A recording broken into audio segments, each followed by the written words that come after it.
Estamos começando mais um programa Horário Nobre com Juquinha.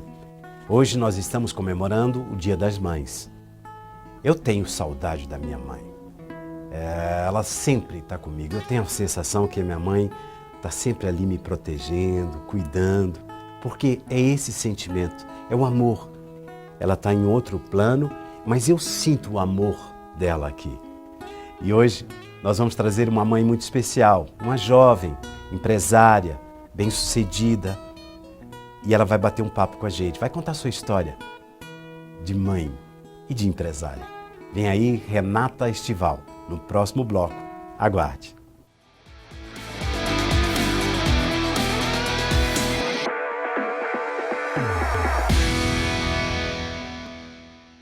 Estamos aqui com a mãe Renata. Oi, Renata. A Renata Estival. Isso. Ai, que bacana estar aqui com você. Muito legal mesmo. Eu estou muito honrada. Nossa. Renata, você foi uma mãe muito jovem, né? Um pouco. Mas a gente vai falar da mamãe Renata daqui a pouquinho. Mas eu quero saber, você nasceu aonde? Eu nasci em Goiânia mesmo. Minha família vem de Nova Veneza, né? É uma colôniazinha de italianos que tem aqui. Mas eu mesmo nasci, depois que meu pai e minha mãe se casou, eles vieram para Goiânia e nasci em Goiânia mesmo. Ah, que legal.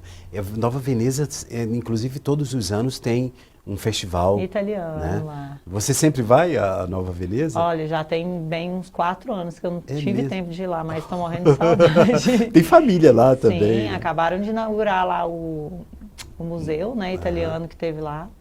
Mas é bem tradicional lá a festa.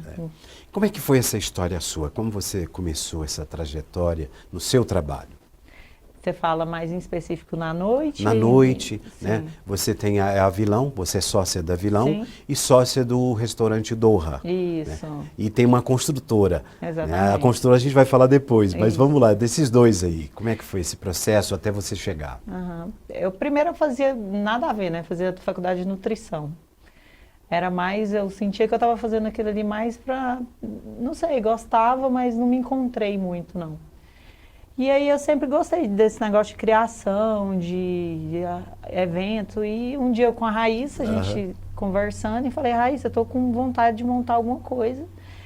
E aí ela falou, cara, vamos montar alguma coisa assim que seja a nossa cara? E aí a gente falou, vamos, um bar? Aí vamos. E ela sempre com essas imaginações dela louca, né?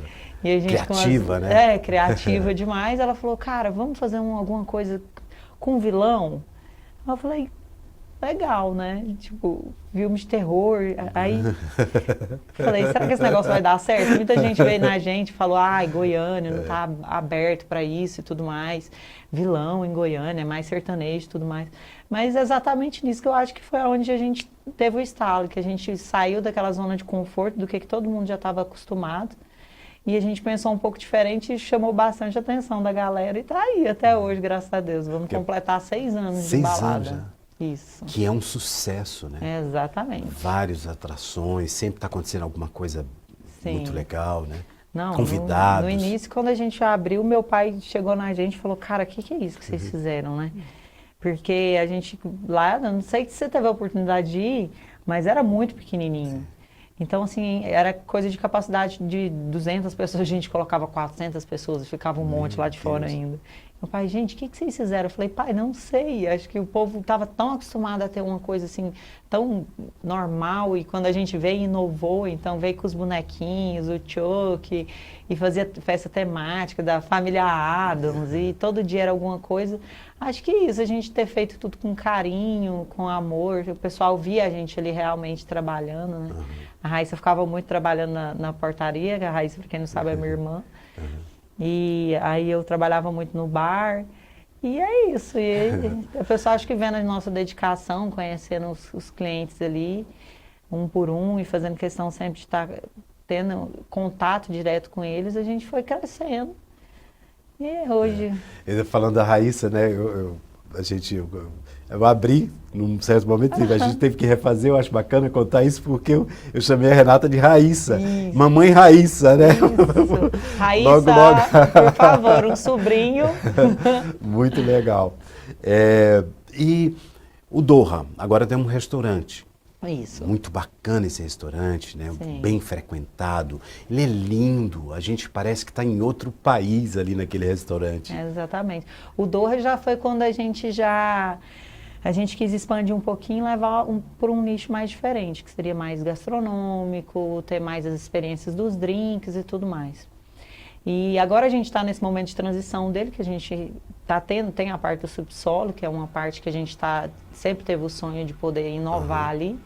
Então agora a gente está nesse momento de transição para a gente poder trazer ele para ele ficar ainda mais especial ainda. E vem muita coisa legal aí. E é isso. Ele já tem uma pegada diferente do vilão. O vilão é uma balada, né? E o Doha ele já é mais um esquentinho, um lugar para você sentar, comer, conversar. Às vezes a música fica um pouco mais alta no final da noite, mas ali que você chega no começo, ele é mais tranquilo. Porque tem um espaço para músicos, cantores também, né? Isso, tem no show Doha, tem também. shows, Sim. tudo. Comemorações, se alguém quiser fazer aniversário também, Exatamente. tá aberto ali. Né? Gente, vou falar uma coisa para vocês. É lindo o Doha. É maravilhoso. É um dos restaurantes mais bonitos que eu já frequentei. Não tive tanta oportunidade de estar em grandes lugares, mas eu vou ser sincero para vocês. Além de tudo, é uma delícia. Né? Muito legal. Eu comecei falando do seu trabalho. Tem um outro trabalho que daqui a pouco a gente vai falar sobre ele, que é um novo projeto que vocês estão caminhando com ele. Para a gente falar, uma mulher que trabalha como você trabalha, né? Que tem uma boate, o Vilão, que é um dos lugares mais bem frequentados, e hoje o Vilão é muito famoso no Brasil inteiro. Né? Tem o restaurante, tem suas atividades e tudo. Mamãe, você foi mãe muito nova. Sim. Com quantos anos você... Eu tive a Lara com 21 anos. Uhum. Eu lembro que eu saí de casa com 17, falei pro meu pai, pai, eu quero largar tudo, quero mudar do país, porque eu sempre sentia que eu queria sair daquela zona de conforto, sempre gostei muito de cidade grande. Uhum. E aí eu peguei e falei, olha, eu por ter descendência italiana, juntei os documentos e fui com 17 anos para fora do país. Uhum. Tirei minha documentação, fui morar em Londres e aí eu ficava nessa transição, trabalhava lá e vinha para o Brasil, visitava a minha família, porque eu tinha documento.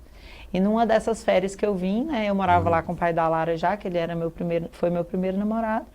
E numa dessas férias, quando eu voltei, eu descobri que estava grávida da Lara. Que legal. E assim, foi bem no início de quando eu falei, olha, agora realmente eu vou juntar dinheiro. E quando eu descobri que eu estava grávida dela, foi um baque enorme, assim. Graças a Deus, as minhas amigas todas estavam lá, me deu a maior força. O governo eu morava em Londres, a Lara nasceu lá, o governo de lá, tipo, me amparou muito, é totalmente diferente, assim, do que ultimamente é a nossa realidade aqui no Brasil. Eu tive total apoio lá, eles me apoiaram, me ajudaram com o meu aluguel, me ajudavam com o meu seguro-desemprego. E lá eu comecei aí eu falei, cara, como que eu vou fazer, né? Agora que eu tô começando a minha vida e tal. E aí acho que foi uma das primeiras vezes da minha vida que eu parei para pensar e falei, tudo na vida dá um jeito, né? Primeiro, tudo dá um desespero na hora, porque realmente não era esperado, um impacto.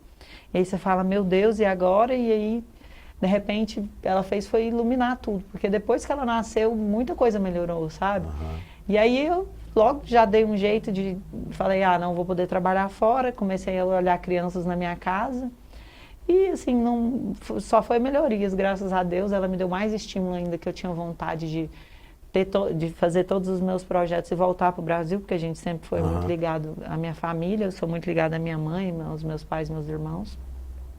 Então isso me deu mais força de querer voltar. E aí, a parte mais difícil foi a minha gravidez, né? Que eu trabalhei lá e fiquei, assim, não tive um mimo de uma gravidez igual todo mundo tem. Teve os cuidados do governo local, né? Tive, mas assim... esse carinho, tadinho, a mãe, o pai, né? Exatamente. O teu pai, a família, né? Eu trabalhei, acho que até os 9 meses da minha gestação. A minha patroa, na época, eu tinha ela como minha mãe, até hoje eu tenho. As meninas são como se fosse minha família até hoje, eu falo com elas até hoje no Instagram. Ela que me falou, Renata, vai pra casa porque eu não aguento mais te ver com essa barriga enorme aqui trabalhando. Eu trabalhava num café dela. E aí eu dei por si, falei, cara, realmente, agora tá na hora de eu me dedicar e peguei minha mãe, tirei daqui do Brasil, ela foi para me ajudar a ter a Lara lá, porque eu era nua e crua. E é isso, e aí hoje em dia a Lara é o maior orgulho da minha vida, tive o maior apoio da minha mãe também, né, que se não fosse ela para poder ir lá, tá na hora do parto comigo também. Sua mãe, já que você tocou no assunto, né, é a sua relação com a sua mãe, você levar para um outro país, né, que ela estava ali, a vovó chegando, né, como é que foi esse processo para você? Para ela então, você estava com sua mãe e sua filha ali, né, uma menininha. Acho que para ela, assim, ela ter saído, você sabe, a minha mãe custa sair da casa dela, né, para ir visitar a gente. Então, ela ter saído do país ali, é porque ela viu que realmente havia uma necessidade ali dela estar comigo, né. E para ela, eu tenho certeza que não foi fácil, ainda mais Londres, porque lá é muito frio e minha mãe detesta qualquer lugar frio. E ela chegou na época mais, eu acho que ela pegou menos 17 comigo lá. Na época tinha até parado os metrôs e me ajudou muito. Juquinha, porque meu parto foi muito complicado, eu tive, tipo, fiquei quase 3 dias lá, eles não deixam a gente ter, faz de tudo pra você ter o parto normal, então eu fiquei quase 3 dias no hospital, sendo induzida a ter o parto normal e eu sofri bastante. E aí ter minha mãe ali foi, assim, essencial. E aí ela foi para ficar 1 mês, aí eu já enrolei ela, ficou 2, ficou 3, mas foi muito difícil quando ela foi. E aí quando ela foi, aí eu falei, cara, eu preciso agilizar aqui, focar muito no meu trabalho, para mim voltar logo, porque não adiantava nada eu ter toda a estrutura lá e não ensinar para a Lara o que é ter um avô, o que é ter uma avó, o que é ter os momentos de famílias que a gente passa ali. Acho que isso é mais importante. Vovô Zenai, né? Vovó Ana. Isso. Titia Raíssa. Exatamente. E o Yuri, Titi Yuri. Titio Yuri, o teu irmão, o Ciro, né? Toda a família, isso é muito importante. Muito. O que você, da sua mãe, você filha, que observou na sua mãe, você transferiu alguma coisa para a tua filha? Nossa, bastante. Eu tento, né? Porque eu acho que a minha mãe... Ela, apesar dela ser muito calada, acho ela muito sábia, sabe? Eu admiro muito as pessoas que, assim... Às vezes o silêncio é uma forma de sabedoria. Exato. Então, assim, eu tento ter a paciência que ela teve. Eu tento, às vezes, assim, escutar mais, sabe? Porque eu sou mais explosiva, eu sou mais de falar. Então, às vezes, eu tento... puxar muito isso dela, o carinho, a dedicação, porque eu falo, mãe, se teve uma coisa que você nasceu, foi para ser mãe, sabe? Porque tem mulher que nasce para ser mãe mesmo, assim, sabe? Ela não tem outra posição melhor do que ser mãe. E minha mãe sempre foi assim, a gente sempre foi muito bem cuidado desde novo, sempre teve muito carinho, a vida dela foi toda dedicada aos filhos. Então, assim, eu não posso, assim, ficar 24 horas dedicada, porque hoje em dia a Lara... ela praticamente está sob a minha total responsabilidade. Então, eu preciso estar totalmente dividida entre trabalho, eu preciso estar dividida entre tudo. Então, assim, não consigo ser aquela mãe totalmente dentro de casa, igual antigamente tinha, sabe? Eu tive a minha mãe 24 horas, essa dedicação. Mas eu tento o máximo do tempo possível ficar ali se espelhar com ela, na sua mãe, né? Se espelhar e ter o tempo com ela. Mas eu acho que ela te deu isso muito bem. Porque a Larinha é uma menina muito bem criada, né? Eu considero a Larinha um gênio, assim, uma gênia, né? Era de uma capacidade intelectual fantástica, né? Muito isso, evoluído. claro, que você tem muito a ver com isso, que é a educação, a escola, né? Nessa correria toda, empresa, vai, volta, não sei o que e tal. Esse cuidado com as matérias, com as coisas da escola, como é que você lidar com isso? Nossa, Jefinha, tem hora que eu deito na cama e falo, eu vou enlouquecer. Né? Não é fácil. Porque, assim, além de tudo, é muito assim, eu penso assim, quando a mulher, ela tem, eu sou mãe solteira, assim, do pai dela, né? Então, assim, meio que a responsabilidade fica muito em cima de mim. Então, a cobrança da tarefa tem que estar ali, a cobrança de eu sentar na mesa e ter um momento para almoçar com ela. Então, desde novinha, no meio daquela correria louca, eu sempre tentava levar ela, tadinha. Então, às vezes eu tinha uma reunião, ela estava ali na mesa de reunião estudando. Mas, assim, ela gostava de estar na minha companhia e eu na companhia dela. Então, a gente sempre se virou como podia. Agora eu estou um pouquinho mais tranquila, depois da pandemia aprendi a trabalhar bastante em home office também, sabe? tô me adaptando mais, então eu tô tendo mais tempo. Ela também fica mais na escola também, até praticamente das 6 da manhã até as 6 da tarde. Então, nesse momento que eu pego ela, a gente geralmente já tem mais um momento em família, a gente já vai estudar junto, que também tudo se resume em estudar para ela hoje em dia, né? Ela está com quantos anos? A Lara tá com 13. 13 anos. É uma fase que já está nela, a evolução é gigante, até mesmo essas mídias sociais a gente tem um alcance muito rápido, tudo, né? De tudo. E ela lê muito, né? Ela é uma menina muito inteligente. Muito. Renata, quando acontece alguma coisa, uma gripe, um negocinho ali, essa mãe desorienta, né? Porque mãe perde eu lembro porque minha mãe, quando a gente ficava assim, nossa, agora imagina, minha mãe foram 8 filhos, Meu Deus. todos homens, né? E não teve uma menina, e o sonho da minha mãe era ter uma menina, olha só. Aí depois veio minha filha, que a minha mãe não teve a oportunidade de conhecer. Mas sempre que eu olho para minha filha assim, fico vendo, eu lembro, por exemplo, se minha mãe tivesse uma menina, né? O cuidado, esse cuidado bacana que você tem, essa atenção que você tem, né? Quando isso acontece, de você ter que dar essa atenção também, você está no trabalho, é uma correria, é meio Nossa. punk, né? É uma loucura, Juquinha. Por isso que eu sempre falo, hoje em dia eu acho que o mal do século é a ansiedade. Às vezes a gente tem que saber fazer uma terapia na hora que a gente precisa, a gente tem que saber respeitar o momento que você não está dando conta ali e falar, cara, agora é a hora de eu sentar aqui e tirar um tempo para mim, que é o que ultimamente eu ando fazendo muito, sabe? Por causa, justamente por isso, a gente tem que estar preparado para qualquer coisa. Então, eu acho que se a gente vai enchendo a cabeça demais de muita coisa e a gente não aprende a respeitar o nosso corpo e a ver, assim, que a gente, igual, se ela vem e se desestabiliza com algum tipo de doença, eu fico totalmente desestabilizada.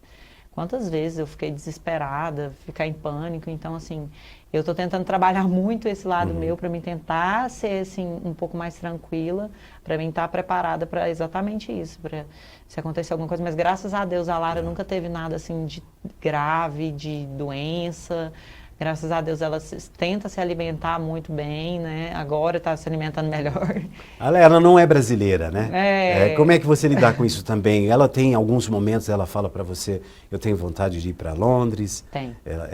Muito. Aí é uma outra história, hein? Aí... Eu tô meio que pagando o que eu fiz com a minha mãe. Porque quando eu fui falar para minha mãe que eu queria morar fora do país, eles juntaram na casa da minha avó e fizeram até novena. Olha. Para mim não poder ir. Então, assim, meu pai já sempre foi assim, mas meu filho, eu fiz filha pro mundo, você vai, pode ir.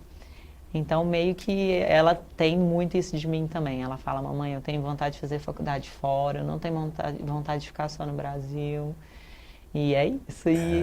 Ela vai chegar onde ela quer, né? A gente vê que é uma menina que tem um esforço muito grande, ela acredita, é inteligente, né? Bater papo com ela é como se estivesse batendo papo com um adulto, né? É muito legal. Com uma senhora de 60 anos, com 1000 coisas para te falar. A magia de ser mãe, né? O que ao longo desses 13 anos, a mamãe Raíssa, ó, de novo. Gente, a Raíssa vai ser mamãe. Ô Raíssa, deixa eu só falar uma coisa, você vai estar assistindo o programa? Por favor, aqui, Raíssa, Yuri, olha, vai acontecer, já deve estar acontecendo, viu? A gente está jogando energia para isso acontecer. Como é que isso para você, esse processo todo, esse tempo que você está criando ela, essa evolução, você foi sentindo essa evolução? Nossa, demais. Ela me ensina mais do que eu ensino ela. Assim como eu tenho certeza que, assim, no meio que onde ela vai, ela ensina mais do que ela é ensinada. Porque a Lara, eu não sei explicar por que ela veio assim tão especial para mim. Porque eu às vezes falo, Deus, por que veio uma menina tão evoluída? Não sei se eu merecia tanto, porque nunca me deu nenhum tipo de trabalho assim, sempre me evoluiu muito, me ensinou, porque eu vim de uma criação um pouco chucra, mais ignorante um pouco, né? Meus pais vieram acho que todo mundo, né? Dessa geração nossa. Hoje em dia ela vem para me ensinar muita coisa. Às vezes eu me pego falando alguma coisa que ela vai e ela mesma me ensina. Então ela me evoluiu muito, né? Ela mudou totalmente minha vida. É maravilhoso, né? Nossa. Ah, eu tenho uma É. filha também que eu vou falar para você, É. até hoje. É uma menina para mim. Às vezes eu falo coisas para ela, tipo assim, eu chamo a atenção para uma coisa, ela olha para mim e fala assim, oh, não sou mais a menininha. Mas a gente, Exatamente. é esse cuidado, a filha é tudo de bom. A gente está terminando esse primeiro bloco, já já a gente volta. Eu quero falar da sua mãe, mais um pouco da sua mãe, e também do seu pai, que é um pai-mãe também, né? É um pai Exatamente. muito bacana, e de projetos, de coisas Exatamente. novas que estão chegando aí. Sim, Já sim. já eu volto, não saia daí.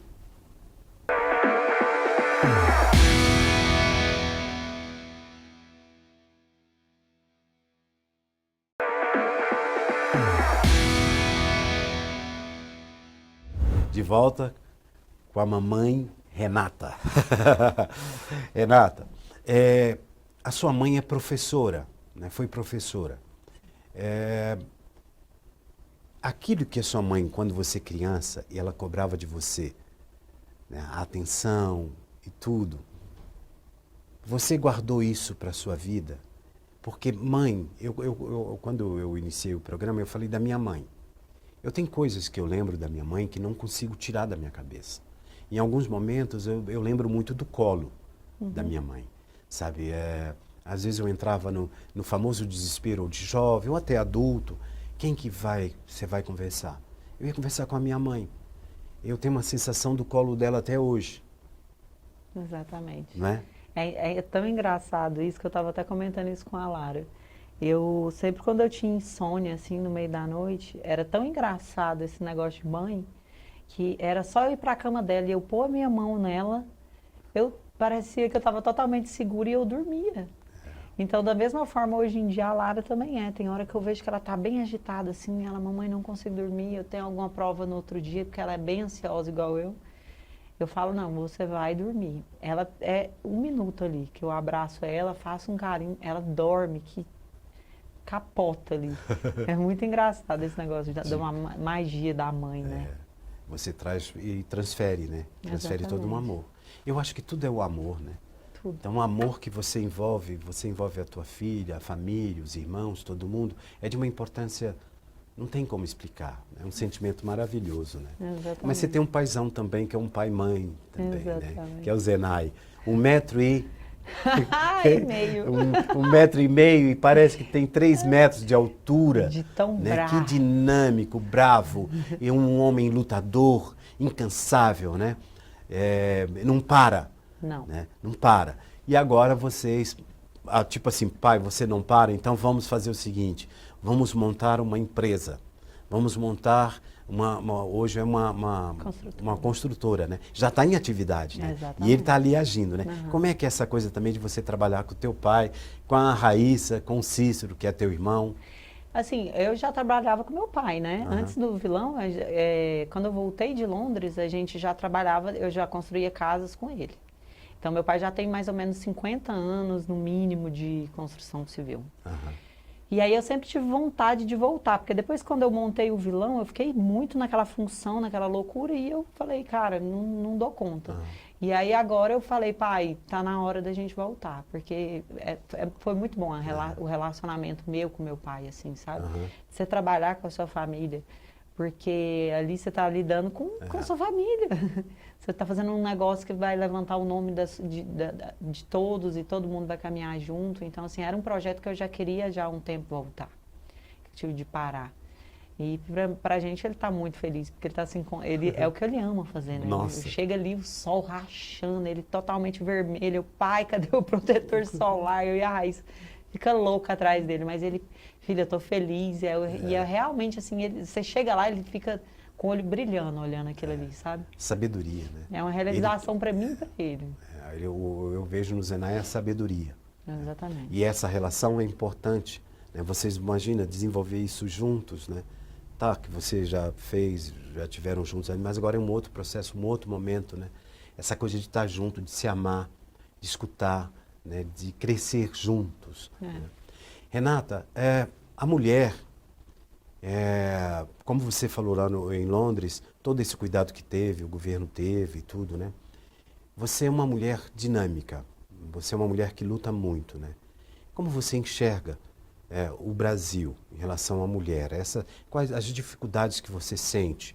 Você é uma mulher bonita, jovem, está ali no trabalho, você tem vários funcionários, né? Como é que é lidar com tudo isso? Olha, Juquinha, eu não vou mentir para você, né? Até hoje tem muito preconceito. Não no meu meio, tipo assim, no meu trabalho ali, os meus funcionários, é uma relação maravilhosa. É como se fosse uma família. Meus sócios, desde quando eu entrei, sempre me acolheram e assim, eles amam estar ali na minha presença, porque um deles até brinca, fala, não, tem que ser você aqui, porque você que tem que ter a mulher aqui para fazer isso.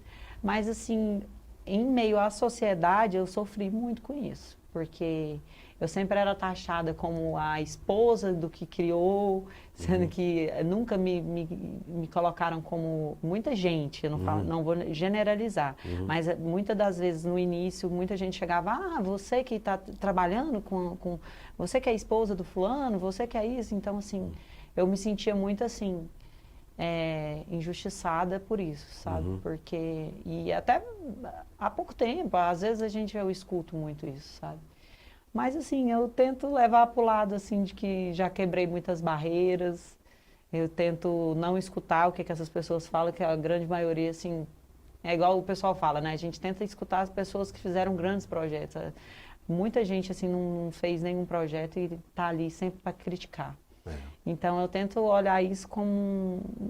nem olhar, sabe? Eu não foco muito nisso mais. Já me machucou muito. E aí eu foco muito no meu trabalho, eu sei do que eu faço, eu sei do que minha empresa depende de mim. E eu sei que sempre vai ter isso por muito tempo, mas eu acho que muita coisa, muito cenário está mudando. Estou trazendo muita amiga minha para esse meio e mostrando muito elas como que faz, assim, é assim que você vai fazer, você trabalha, você vai conseguir. Então, assim, eu acho que isso vai ser, daqui a um tempo, se Deus quiser, vai quebrar muito paradigma aí. Porque trabalhar na noite também não é fácil, né? Ter um restaurante não é fácil, né? Existe algo, porque uma mulher como você não para, sempre está pensando em desenvolver outros projetos, né? Além da construtora, além do restaurante, do vilão, né? O restaurante, o vilão, a boate, que é sucesso, né? O que a Renata ainda pretende? Tem sonhos ainda que você quer realizar? Eu acho que o maior sonho que é o meu e o da Raíssa hoje em dia, com a cabeça que a gente tem hoje, eu acho que eu tenho muita vontade de montar uma pousada também, né? Legal. Que eu e a Raíssa tem muita vontade. Eu acho que, sei lá, em ter uma qualidade de vida mais para frente, pra gente, pra nossa família. E quando eu acho que eu cansar de tudo isso, assim, que eu acho que vai chegar um momento que a gente, né? Porque não é fácil realmente, trabalhar com noite não é só ficar ali bebendo na balada, não é isso, muito pelo contrário, tem tudo nos bastidores acontecendo. Tem que controlar, né? Tem que estar prestando atenção em tudo. Você tem que aguentar muita coisa e as pressões que vêm não é coisa pequena, tudo vira uma coisa muito grande, uma mídia muito forte, então você tem que ser muito minucioso com tudo. Tem o trabalho do outro dia também, porque a boate não fica ali pronta de uma noite para o dia, não é só abrir. Então tem todo o trabalho durante o dia, tem todas as estratégias. Então, assim, não é uma coisa fácil de lidar. A responsabilidade, né, de abrir uma boate, de você ter, porque ali é um lugar onde as pessoas de repente podem perder até o controle emocional, né? Tem algo que marcou você, que você poderia contar pra gente? Na boate, por exemplo, te marcou assim, que ficou para você? Nossa, é muita São coisa. Muitas assim, coisas, que a gente né? vê, sabe? É muita coisa. Inclusive, é muita coisa, assim, pesada, que, assim... Não dá nem para contar, né? É bom nem relembrar, mas, assim, tem muita gente, assim, que não respeita o garçom, que exalta, isso é triste, né? que, para mim, isso me machuca muito de ver, sabe? Mas é igual eu tô falando, né? Para trabalhar com a noite, você tem que estar ali, é outro patamar. Você tem que estar com a cabeça ali, quase um Buda, porque não é fácil. Não é fácil. Nossa Senhora. Ali na boate, vários artistas já estiveram ali, né? Vários. Você tem um assim que marcou, que foi um sucesso danado? Ai, nossa, muito, sabe? O Gustavo Lima já apareceu lá que e legal. tocou de graça pra gente, Que junto com vários bacana. cantores. Assim, acho que esse dia foi muito legal. E aí eu tava, nossa, no dia eu fiquei tão em êxtase que eu não dei conta de subir lá pra falar um oi, Tipo assim, obrigada e tal. Porque quando eu vejo esses famosos, geralmente eu faço ao contrário. Eu não gosto de ir ali e ficar muito em cima, sabe? Eu gosto que a pessoa se sinta à vontade, porque eu acho que é tão ruim, sabe? Você já sai, a pessoa fica foto e tal, e aí eu não consegui subir lá. Você não tem tempo nem de pensar numa outra coisa, uma outra, por exemplo, fazer fotografia, né? Por exemplo, você já fez trabalhos de publicidade? Já. Já, não é? Quando eu Me era conta um pouco novinha, eu disso aí. fazia. Como é que foi? Era. Inclusive, eu até falo, mãe, a minha mãe, uma das coisas que eu sou muito insistente hoje em dia com a Lara é isso, sabe? Porque a minha mãe, tudo que ela respeitava demais. Eu não quero fazer isso, ela, não, tudo bem, não, ela não insistia comigo. Mas assim, no início, quando tinha mais ou menos dos meus, acho, se não me engano, de 8 até os meus 14 anos eu trabalhei, fiz muito casting, fiz muita propaganda. E aí eu gostava até. Fui chamada para fazer uma seleção para São Paulo, na Malhação. Oh. E por conta de eu ficar nesses negócios de ficar gravando, e eu queria criança, né, querendo brincar, e eu falei, mãe, não quero. E aí ela simplesmente respeitou. Eu falei, mãe, por que você respeitou? Você devia ter insistido, falado, você vai. Mas, da mesma forma, quando eu tocava piano, teclado, apresentava em recitais, também do nada decidi parar e minha mãe deixou. E aí hoje em dia, isso é uma das coisas que a minha mãe, eu não deixo a Lara, sabe? Eu tento insistir, olha, você vai continuar.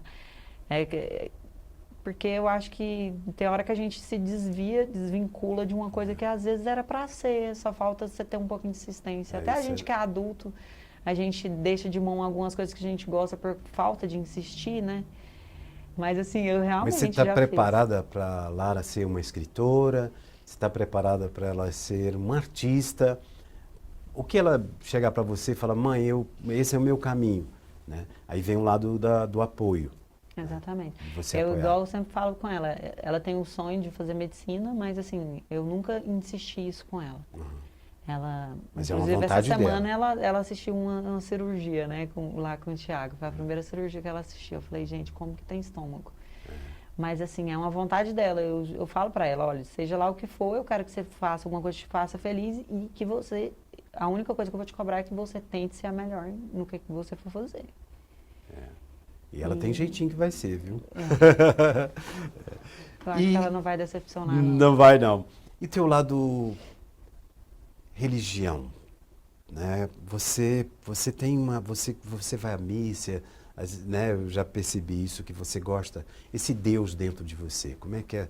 Todo esse processo, tudo isso que você vive, do seu trabalho, né? Quando você fala que te afeta ver alguém maltratar um garçom, né? Esse é um lado humano, um lado sentimental, um lado de amor, de respeito às pessoas, né? Exatamente. Juquinha, eu sempre fui muito criada, a minha família foi muito católica, do lado da minha mãe principalmente, bem extremista. Mas assim, aí depois com o passar dos anos eu vi que Deus não estava só na igreja. E aí eu comecei a escutar mais o lado eu tinha muita intolerância a escutar sobre o espiritismo, eu tinha intolerância a escutar outras coisas. E aí com o tempo eu fui vendo que eu podia escutar um pouquinho aqui, eu podia compreender um pouco daquilo. Então hoje em dia eu acredito muito, eu vou na igreja, que eu gosto muito de ir na igreja do Padre Marcos, que até você já foi comigo, que é uma igreja que eu me sinto bem. Mas não quer dizer que eu acho que Deus esteja ali, que ele esteja só ali. Mas assim, eu busco espiritualizar de outras formas também, sabe? Às vezes eu estou ali em casa, faço uma oração. Não é mais aquela coisa que eu tinha de buscar a igreja para me estar com Deus, sabe? Pede a proteção, né? Para cuidar, né? Exatamente. Eu só sei de uma coisa, eu mudando totalmente, se for abrir a pousada, eu quero ser o cozinheiro. Mas você já sabe que a gente já Aí, tem os vou planos, cozinhando, né? vou cozinhando até chegar a ser chefe da cozinha. Exatamente. O seu plano da sua cozinha lá, ó, pode fazer lá na Adoro pousadinha. cozinhar. Pensa que sonho. Eu toquei nesse assunto porque você tem um restaurante. Como é que é? Você vai para a cozinha, você dá alguns toques, você tem ali o seu chefe, né? Que é um cara muito especial, né? Uhum. Mas você tem também, já criou algum prato, fez alguma coisa assim? Juquinha, você De acredita que especial? não? Assim, isso é uma das coisas assim que eu trabalhava em cozinha também lá em Londres, Aham. né? E eu gosto de cozinhar. Ah, Nós dois cozinha bem pra caramba. não melhor que você. Mas assim, eu gosto de cozinhar. Mas não foi uma coisa assim que eu consegui chegar, assim, porque é igual eu te falei, a gente fica muito envolvido com a parte burocrática, com as outras coisas que eu nunca consegui entrar ali dentro e falar, nossa, eu quero fazer isso. Bem que eu queria, sabe? Mas ainda não tive esse insight de fazer isso, sabe? Mas eu gosto bastante. Você pretende o seu sonho assim dentro da sua história, suas viagens, né? Você tem vontade de voltar a Londres, ficar lá um Nossa, tempo? muito. Muito, assim, muito. Eu acho que eu quero, assim, Londres eu amo muito. É uma cidade que meu Deus, eu acho que eu vivi ali 4 anos que eu envelheci 20. Envelheci que eu falo assim, eu adquiri conhecimento. Mas assim, nossa, eu tenho muita vontade, um sonho muito grande de um dia poder, sei lá, ter o livre-arbítrio de levar meu pai, minha mãe para ir para Itália. Gosto muito. Eu acho que foi a cidade que eu conheci que assim que eu mais me identifiquei. Não porque minha família é de lá, mas assim eu gostei muito da forma como eles são família lá. O momento que eles têm do almoço, eles fecham todo o comércio e é o momento do almoço, não tem nada aberto e eles têm muito esse lado familiar, sabe? E a comida muito boa, a qualidade de vida muito boa. Eu amo ver velhinho andando de bicicleta e é isso. Quando você fala velhinha andando de bicicleta, esses dias quase que eu caí de uma bicicleta. Às vezes não dá para controlar muito bem, né? Mas, Renata, como é que foi esse processo da pandemia? O restaurante, a boate, como é que foi isso para você, né? No seu trabalho? Como foi ter que, de repente, parar? Falar, mudou isso aqui, vamos fechar. Loucura, meu Deus. Mas assim, por isso que toda empresa ela tem que ter um planejamento, né? A gente nem imaginava que teria uma pandemia, mas assim, graças aos nossos sócios e por eles estar aí, os sócios do Vilão, eles já estão há um bom tempo ali, eles sempre fizeram a gente fazer um colchão ali, que se desse alguma coisa de errado, jamais ninguém imaginava em pandemia, mas sempre falou, olha, se deu alguma coisa errado, a gente tem esse colchão aqui e tudo mais. Então, graças a esse colchão que a gente tinha feito ali, a gente conseguiu manter a boate e conseguiu sobreviver. Você vê, né? Não foi fácil. Toda empresa tem que ter, a gente não pode chegar já, todo mundo que vai abrir empresa eu falo, gente, não chega e pega o dinheiro e torra o dinheiro todo que pega no primeiro mês. A primeira coisa é guardar, ter a segurança da empresa ali. Depois você tem aquela segurança, vocês vão fazer a distribuição. Isso é muito importante. A gente está chegando no final desse bate-papo nosso, dessa entrevista. Confesso a você que me senti muito confortável e feliz de ouvir a sua história. E que as pessoas que estão em casa estão ouvindo. Uma mãe jovem, foi mamãe novinha, né? Que aí mesmo em momentos de solidão, ou você e a sua filha, você foi lutando e hoje chegou.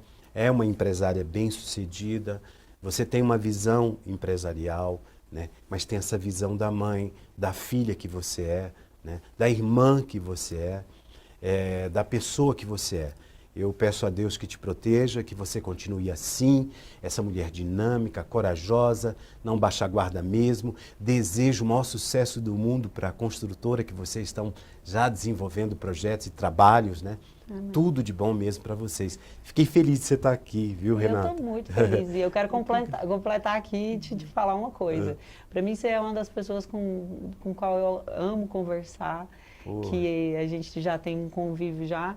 Mas assim, eu queria te dizer que você é uma pessoa muito iluminada, que você é um cara que eu acho que todo mundo deveria conhecer, que sua presença é muito agradável e todas as suas palavras de alguma forma tocam o coração da gente.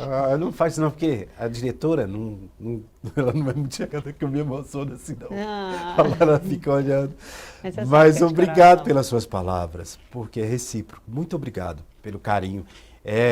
Eu queria aproveitar esse momento, você mandar uma mensagem para quem está em casa, para as mães que estão em casa, essas mães que, né, que têm todas as suas dificuldades, mas que sonham em chegar em algum lugar, mandar um recado para a mamãe, para sua mãe, para as mães.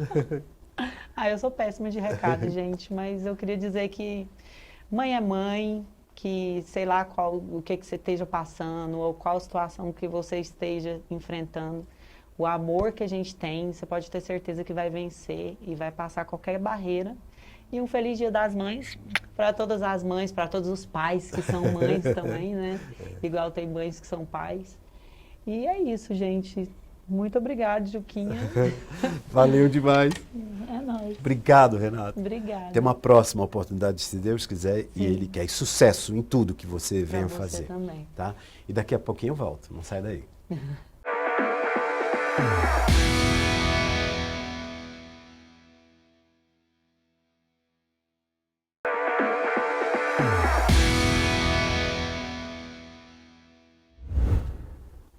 E agora, o horário da lei com o doutor Luiz Fernando.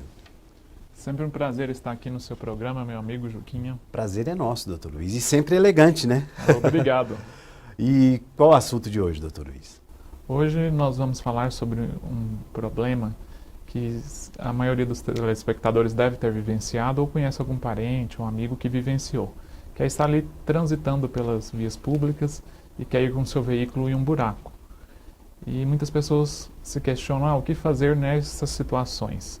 Primeiramente, é importante esclarecer que quando esse buraco ele não está sinalizado e é referente a uma obra pública, seja da prefeitura, do estado, da União, ou até mesmo por uma concessionária de serviço público, seja concessionária de água ou energia, o consumidor, a pessoa que está ali, o cidadão, ele tem o direito de ser indenizados pelos prejuízos causados.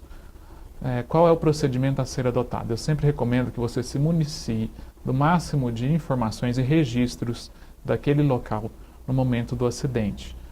Em especial, com fotografias, vídeos, demonstrando que de fato ali não estava sinalizado, e a gente sabe que muitas vezes realmente não está sinalizado, para comprovar ali a responsabilidade do Estado, e eu falo o Estado de maneira ampla, como eu disse, pode ser a União, o próprio Estado ou os municípios, bem como então da concessionária de serviço público. E aí, de posse dessas informações, procure fazer orçamento. Normalmente eu recomendo que seja feito pelo menos 3 orçamentos, e aí faça um requerimento inicialmente administrativamente, perante o próprio órgão responsável pela conservação das estradas, solicita esse pedido de restituição, ou então lá na empresa, na companhia, tem um departamento lá responsável por atender essas demandas. Faça essa solicitação, requerendo esse ressarcimento pelo prejuízo causado, o valor gasto com o conserto do veículo, bem como danos auxiliares, por exemplo, se você se feriu, também é necessário requerer o ressarcimento desses danos que você sofreu. Tá? E se não for possível, pela via administrativa, uma resolução pacífica e amigável da demanda, é necessário que se procure o Poder Judiciário. E aí lá no Poder Judiciário, sempre com uma orientação do advogado, de sua confiança, poderá ser solicitada a reparação pelos danos materiais, que é, no caso, os danos ocasionados pelo veículo, ou, como eu disse, danos estéticos, danos médicos, que você tenha, gastos com medicamentos, enfim, com algum procedimento médico que você tenha necessitado desse atendimento, e também pelos danos morais. E aí eu ressalto que essa questão é muito importante. Por quê? Porque muitas vezes a companhia, a empresa ou o próprio Estado, ele ou se nega a fazer esse ressarcimento, ou ele nem dá a resposta para o cidadão. E aí, nesse caso, pode até ser que demore para você obter uma resposta na sua demanda perante o Poder Judiciário. Porém, quando você tiver essa resposta, muito provavelmente ela vai vir acompanhada da indenização por danos morais, porque o Estado ele poderia ter feito esse ressarcimento, o Estado ou a empresa poderia ter feito esse ressarcimento administrativamente, e aí faz com que o cidadão tenha que despender de recursos próprios, muitas vezes ele não possui esses recursos para poder pagar por esse dano, e na expectativa de que vai ser ressarcido, e isso muitas vezes não acontece. Aí, é claro, além do dano material, é necessário também solicitar os danos morais, que vão ser avaliados pelo Poder Judiciário, e se verificado ali pelo juiz realmente que a situação cabe essa indenização, ele vai sim conceder essa indenização tanto pelos danos materiais quanto pelos danos morais. É sério isso demais, né, doutor Luiz? Isso quando não vem acontecer uma coisa muito mais grave. Né? Né? Um óbito, por exemplo. Um óbito, por exemplo. Né? Muito obrigado. De nada, e acompanhem todos os domingos, a partir das 19 horas, o Horário Nobre com Juquinha e o meu quadro Horário da Lei. Até domingo que vem. Né, doutor Luiz? Até domingo que vem. Já já eu volto, não sai daí.